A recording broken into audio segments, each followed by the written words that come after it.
मेरे प्यारे दोस्तों, आप सबका मेरे चैनल स्टोरी लवर्स में स्वागत है। ओके गाइस, एफएफ का नेक्स्ट पार्ट स्टार्ट करते हैं।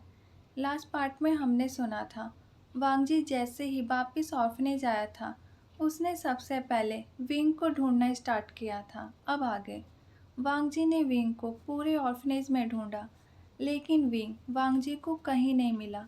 इसलिए वांगजी ने डिसाइड किया कि वो ऑर्फनेज हेड से विंग के बारे में पूछेगा।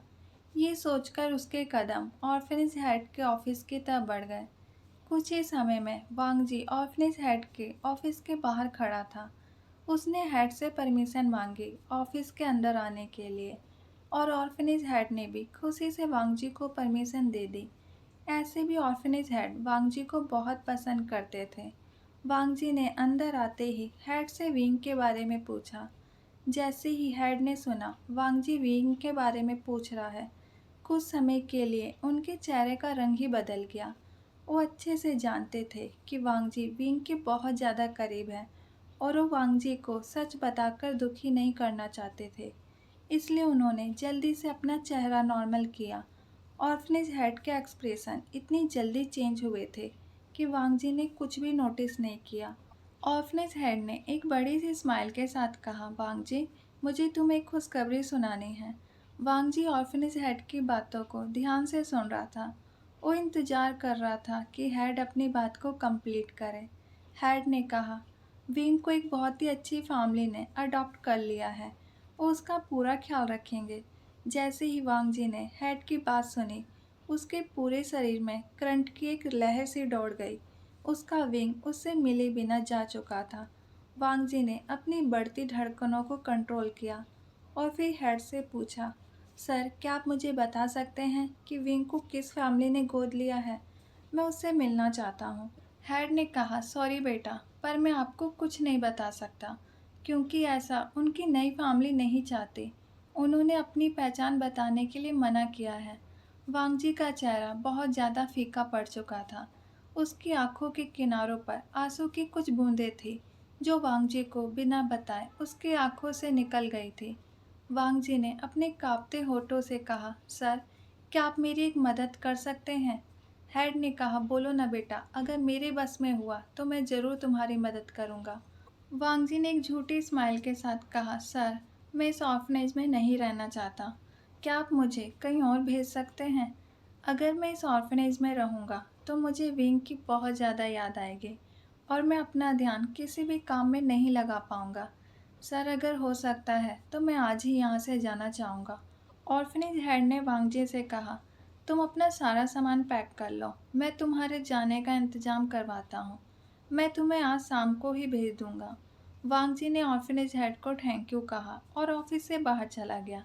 जल्दी ही रात हो गई और वांगजी ऑर्फनेज के दूसरे ब्रांच में चला गया, अपनी ज़िंदगी की नई शुरुआत करने के लिए। कुछ दिन ऐसे ही बीत गए और मिस्टर और मिसेस भी संघाई शहर में अच्छे से सेटल हो गए। आज मिसेस वी के चेहरे पर एक बड़ी सी स्माइल थी, क्योंकि उन्हें अपने बेटे की जानकारी मिली थी। मिस्टर वी ने बहुत मेहनत करके ये जानकारी निकलवाई थी। मिसेस वी ने अपने हस्बैंड से कहा, हबी, अब हमें जल्दी चलना चाहिए। अब तो हमारे पास एड्रेस भी है कि हमारा बेबी कहाँ है। वो आदमी हमारे बेटे को अपने घर लेके गया था। मिस्टर वी ने कहा, ठीक है, हम चलते हैं। मैं भी अपने बेटे को देखना चाहता हूँ। मिस्टर और मिसेस वी अपनी कार में बैठ गए और मिस्टर वी ने फुल स्पीड से अपनी कार चलाई, क्योंकि उनसे अब इंतज़ार नहीं हो रहा था। आज मिस्टर और मिसेस वी बहुत खुश थे। फाइनली उनका इंतज़ार ख़त्म होने जा रहा था।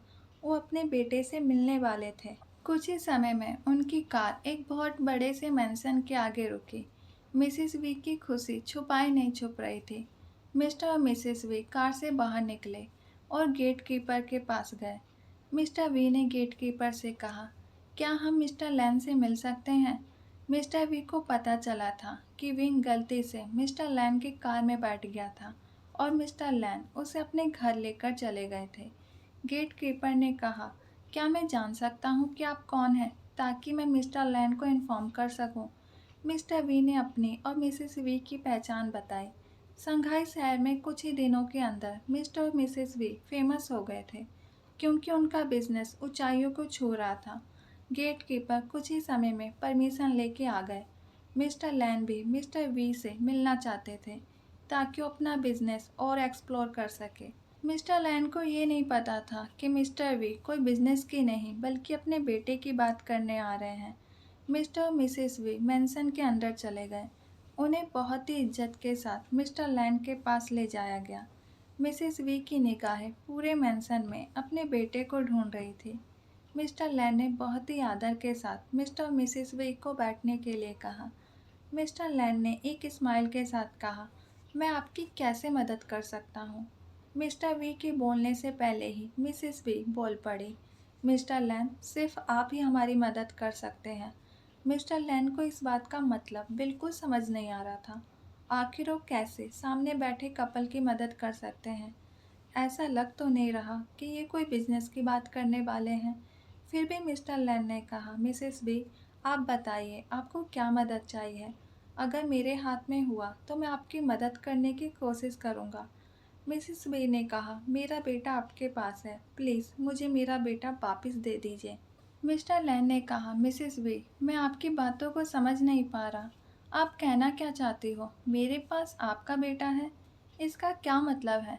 मिस्टर वी ने देखा कि मिस्टर लैन को कुछ समझ नहीं आ रहा, इसलिए उन्होंने समझाना स्टार्ट किया। मिस्टर वी ने कहा, मिस्टर लैन, 2 साल पहले आप गलती से हमारे बेटे को अपने साथ ले आए थे। अब मिस्टर लैन को बातें को समझ आने लगी थी। मिस्टर लैन ने तो सोचा था कि विंग किसी ऐसी फैमिली से बिलोंग करता था जिन्हें उसकी कोई ज़रूरत नहीं थी, तभी तो उन्होंने अपने बेटे को ढूंढने की कोशिश तक नहीं की। लेकिन सामने का नज़ारा तो कुछ और ही बता रहा था। सामने बैठा कपल तो अपने बेटे से बहुत प्यार करता है और अपने बेटे से मिलने के लिए बहुत ज़्यादा आतुर हो रहा है। मिस्टर लैन अपने ही ख्यालों में गुम थे कि तभी उनका ध्यान मिस्टर वी की आवाज़ से टूटा। मिस्टर वी ने अपने हाथों में एक फ़ोटो पकड़ रखी थी और वो ये फ़ोटो मिस्टर लैन को देखने के लिए कह रहे थे। ये फ़ोटो 4 साल के विंग की थी। जैसे ही मिस्टर लैन ने फ़ोटो देखी, वो कंफर्म हो गए कि ये वही बच्चा है जिसे उन्होंने ऑर्फनेज भिजवा दिया था। मिस्टर लैन ने थोड़ा हिचकिचाते हुए कहा, मिस्टर वी, मैंने आपके बेटे को देखा है, लेकिन वो अभी मेरे पास नहीं है। मिस्टर वी ने गुस्से में कहा, आपके कहने का क्या मतलब है? मिस्टर लैन ने मिस्टर वी को सब कुछ बता दिया कि उन्होंने कुछ दिन विंग को अपने पास रखा था, फिर उसे ऑर्फनेज भेज दिया था। मिस्टर और मिसेस वी मिस्टर लैन से जो भी बातें कर रहे थे, वो सारी बातें सिचैन और लैंजा भी सुन रहे थे, जो कि दीवार के पीछे छुपे हुए थे। उन्हें ये बात सुनकर बहुत बुरा लगा कि उनके अंकल ने उनसे झूठ बोला कि विंग अपनी फैमिली के पास है, बल्कि उनके अंकल ने तो विंग को ऑर्फनेज पहुंचा दिया था।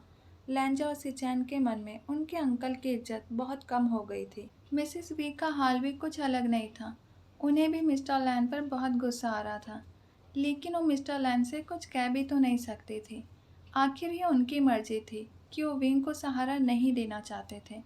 मिसेस लैन ने अपने इमोशन को कंट्रोल किया और फिर मिस्टर लैन से पूछा, क्या आप हमें उस ऑर्फनेज का एड्रेस दे सकते हैं जहां आपने हमारे बेटे को भिजवाया था?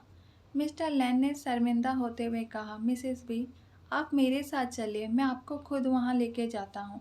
मिस्टर और मिसेस बी जल्दी से खड़े हो गए और उन्होंने मिस्टर लैन से कहा, हमें लेट नहीं करना चाहिए, प्लीज़ जल्दी चलिए। मिस्टर लैन भी जल्दी खड़े हो गए।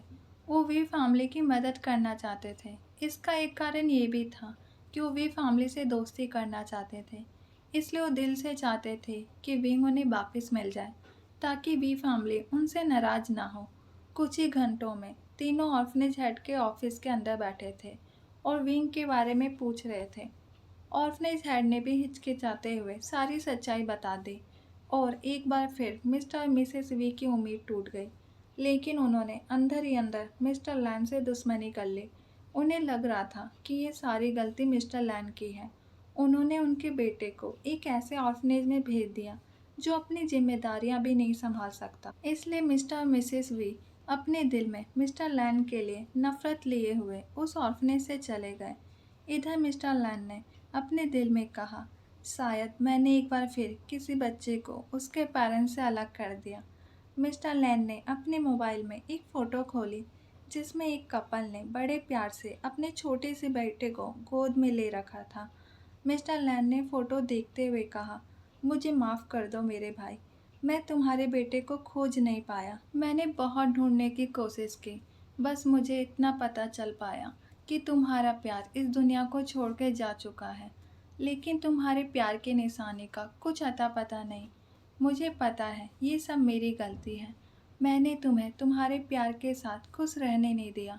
मैंने तुम्हारी शादी ज़बरदस्ती किसी और से करवा दी, जिसके कारण 3 जिंदगियां खराब हो गई। कोई खुश नहीं रह पाया। ऐसा सोचकर मिस्टर लैन ने मोबाइल वापिस जेब में रख दिया और ऑर्फनेज से बाहर चले गए।